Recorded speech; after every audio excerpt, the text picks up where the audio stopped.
Can you talk a little bit more about the register file? How large is it, and how many ports do you have? And in particular, how is it implemented? Are you using replicated single port SRAMs, or what are you doing under the hood there? Yes. So for this part, the register files are implemented with registers.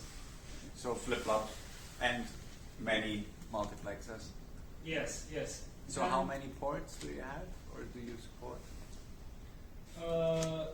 I think it's about like 10 ports, around 10, and actually I'm not expert of the backend, and so every function unit will several function units will share a record, and we have many function units, especially like if you consider the vector function units and the load store and the original like the branch unit and the arithmetic unit, ALUs.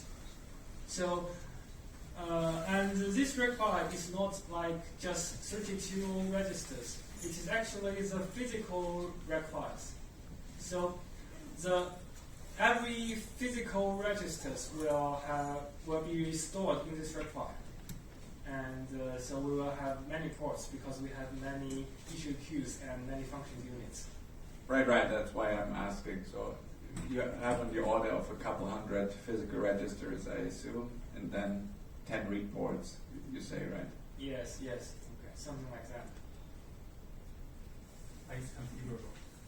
It's configurable. The size is configurable. Yeah, I'm interested from the RTL implementation perspective, how well it scales, the size. It's also configurable, but for the 3 gigahertz, it's like 200, around 200. Mm-hmm. Yes. For Xiangshan, we will provide some preset configurations, and we will guarantee one of them is strictly verified, and the other, for scientific research, you can modify the parameters as you like. Actually, there are almost hundreds of parameters you can change freely in Xiangshan because it is written in chisel. So the chisel enables us to just write perfectly parameterize our design instead of Verilog. Because in Verilog, if you want to change a parameter, it's very painful. Yeah. Any question?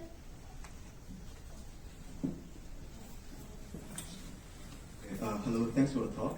So just now you mentioned that in Kunming-Hu V3, one of the major improvements for IFU is the limited to taken optimization.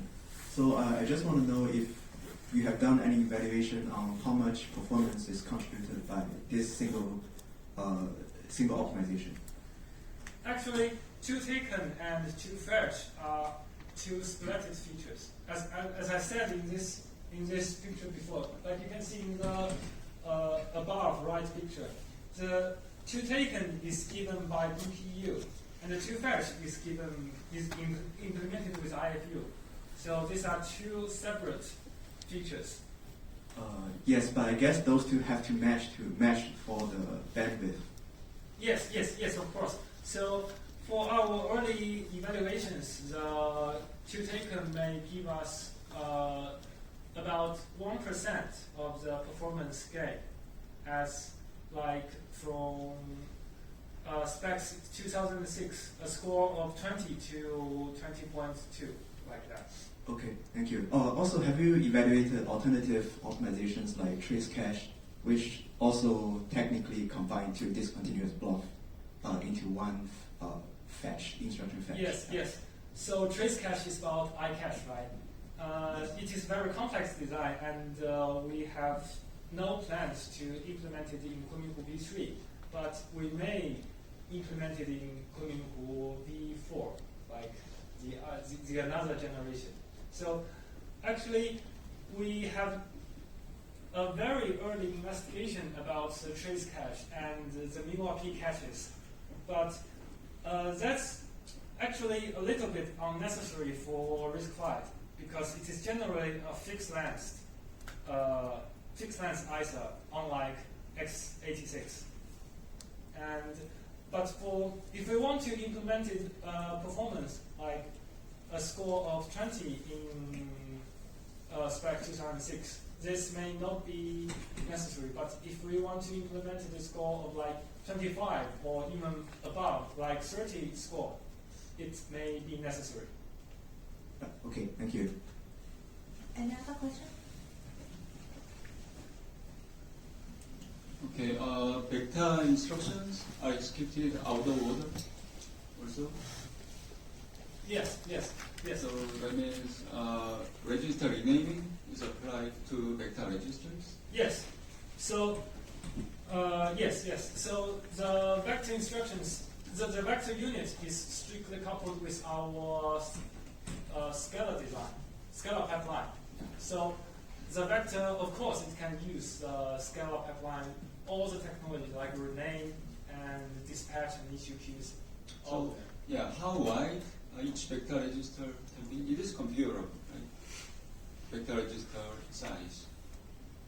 Yes, I believe that I'm not an expert of backhand again. So from my understanding, for my information, the backhand registers is like 64 bits, and we will split one instruction for different URPs. So 64 each vector register. 128 bits. It is configurable, right? No, VLAN is not configurable. Oh, it is fixed. 128 bits. Yeah. Oh. okay, sorry. Any question?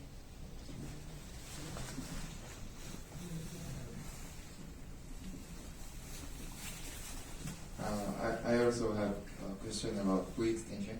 The extension, yes. Yeah, as you may know, V extension version 1.0 has a lot of instruction. Does Xiangshan can support all of them or selectively support?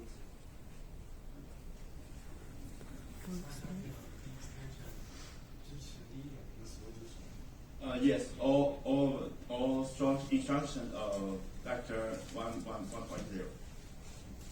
And I have one more question. Like ROCC interface, does Xiangshan have some logic that can trigger other processor unit like AI accelerator or MPU? Yes. Actually, we have AME extension like in another team. It was implemented matrix extension, and it is not coupled with our core. It is like an MPU design you will find in Intel or AMD, and it is still under development. Thank you. Any question? Okay.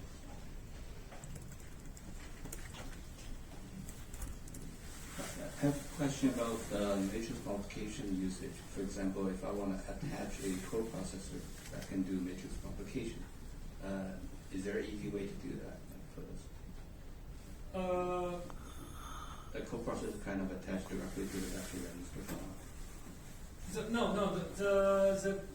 If you want to attach a coprocessor you cannot directly connect it to our V extension unit, because our V extension is strictly coupled with our scalar pipeline.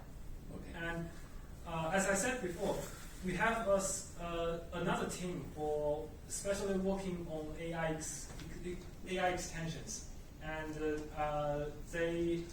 I think their results will be published like in later this year or early next year. And for your question, if you want to attach a coprocessor to the Xiangshan, you can of course down it by like if it can support CHI protocols, you can connect it to L2 directly, and the L2 is fully configurable. And if you want to use Tailink, of course, it also supports Tailink. Okay. Another question is about memory subsystem. Yes. So assume that your vector memory is going to be a multi-bank SRAM, right? So I wonder, like, do you support any kind of strided mode to help with the matrix multiplication kind of memory access? Yes. Like this. We have special bandwidth optimization for unit stride access, and So the unistride memory access is contiguous in one page. So for this, we will only have like one-page translations, address translations, and multiple cache access can be put together instead of just one cache line.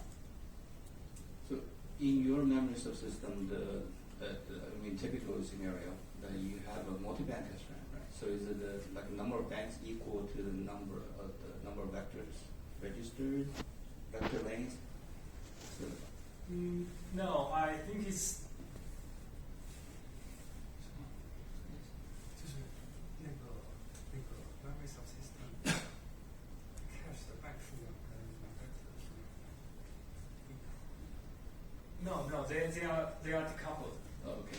I was just wondering if there is any way like I can read a matrix row-wise, column-wise, transpose with a certain load store mode. Yes, I can share a little bit more information about how we design our own matrix designs. So our own matrix designs will need a cooperation between the software and the hardware. It will have one translations, and the software have to guarantee that the matrix access is contiguous in physical memory. So for that, we do not have to care about. Another thing is that before it access memory in the access matrix in the memory, it have to acquire that piece of memory, and other cores cannot access that piece of memory. And so by doing this, we can the matrix can directly interact with the L2 cache, and so that will be. If you are concerned about multiple banks, we do have some special optimization for this scenario. Okay. And I think the related work will be published in the near future. Yeah, thank you. What is the latency, the RTL latency of TageSCL? 3 cycles. Okay. And what's the bandwidth? How many instructions do you predict per cycle? We have eight instructions per cycle in V3. Maximum 8 branches. And then do you have an early like 1 cycle predictor as well? Just bimodal or? The MICRO25 can give directions. There is a small like G shell predictors in MICRO25. And another thing we have been exploring is that we may add a small S0 Tage for the first stage of the DP. But this will be, we haven't figured out how we can actually implement it with a proper PPA. Yeah. And so both BP1 and 3 is 8 wide, right? Oh, to this, the front end does not care about 8 wide or 6 wide. It does not fetch instructions or make predictions by instruction level. Well, how do you know where the branches are? The branch predictors will know where they are. How, if you don't predict every single instruction? What do you look up the BTB before the prediction? Yes. We can have maximum 8 branches in 64 bytes. Doesn't mean that one fetch block only contain 8 instructions. So there Right, but you need to know which one of the 8 is the branch. Yes. Or how many of the 8 or whatever. I don't have any slides for micro BTB and the head BTB, but I have a slide for the main BTB. It has 4K entries with the long target and 8K entries with short target. We will index this. So after we inquire the main BTB for its branch positions, we will use a start address of the fetch block. And we use this start address to index the main BTB, and it will give the results. Like it will read multiple banks at the same time, and every bank will give some information about whether there is a branch or not, and where the branch position is, and its direction, of course. And That's what I mean. So you are predicting multiple instructions in parallel. That's what I mean with width. Okay, thank you. Sorry about that. But for your information, for the micro BTB and the head BTB, they have a slightly different structure compared with the main BTB. The UBTB only has one entry, and one entry contains 2 branches. Instead of it can predict like 8 entries for the main BTB. So for micro BTB, it can only predict 2 branches. So you have 2 arbitrary positions within 8 instructions Yes. that you can predict, and if you have 3, then you can't, or 3 branches in the micro BTB. right. Well, Yes. I think it is obviously it can of course be configured because the BP requests are sent by the start address of a fetch block, and after this fetch block, we will have a BP result, and this format is unified through the BP1s, the S1 predictors and the S3 predictors. So the S1 predictors, even only it will give the position of 2 branches, but it will mark which branch taken, and the untaken branch does not matter actually, right? So it will mark which is the taken branch from its own perspective, and this prediction will go to BP3, and S3 predictors will check these predictions whether it is right or not. Whether there is some more branches before this branch or not. So if there is some branches before this branch made by the micro BTB and the head BTB, it will correct this prediction. So in theory, you could have 8 branches within 8 instructions, right? We can have only one taken branch. Yes. And as many. But you have to predict all of them to figure out which one is taken. Yes. Which one is the first taken. Yes. So there may be a lot of branches in the 64 bytes. Yeah. And we will only recognize maximum 8 branches of them.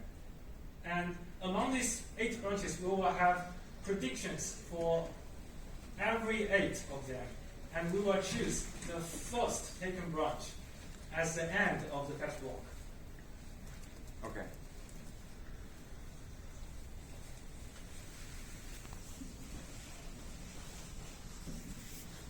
Thank you. I have another question. So you mentioned that another optimization in Kunming V3 is the I/O performance. Yes. Meaning that you can have access to non-cacheable area either out of order or straight in order, as well as PBMT support, which is page-based memory attribution. Yes. And for the PBMT extension, it also requires cooperation from the kernel to write the correct information into the page table entries. Yes. So I also want to know if there's any plan for Xiangshan to upstream the software support to enable this PBMT extension. Do you have any plans from the software driver or kernel side? We do have a software team, but I do not know their plans. So I don't know the answer to this question. I'm sorry. Okay, thank you. But I think that this SAPBMT support for the kernel maybe it can be done by the community, of course. And if you have a higher requirement for the security, you can write that, like modify the kernel yourself, because not everyone needs this extension. I just wonder if there's any application you can readily use to test this extension. Yes, Or we if I can have. buy something on that one. Yes, we have our own test cases for the I/O performance, and after this extension, it has shown a great improvement in the I/O performance. Okay, I see. Great. Thank you. I would like to add a note. As far as I know, I think partially SVPBMT has been partially supported in Linux kernel in 2021. So it's supported by the mmap attributes. So partially, at least in 2021. But for now, I'm not totally sure. any more questions? So we can have a tea break. Maybe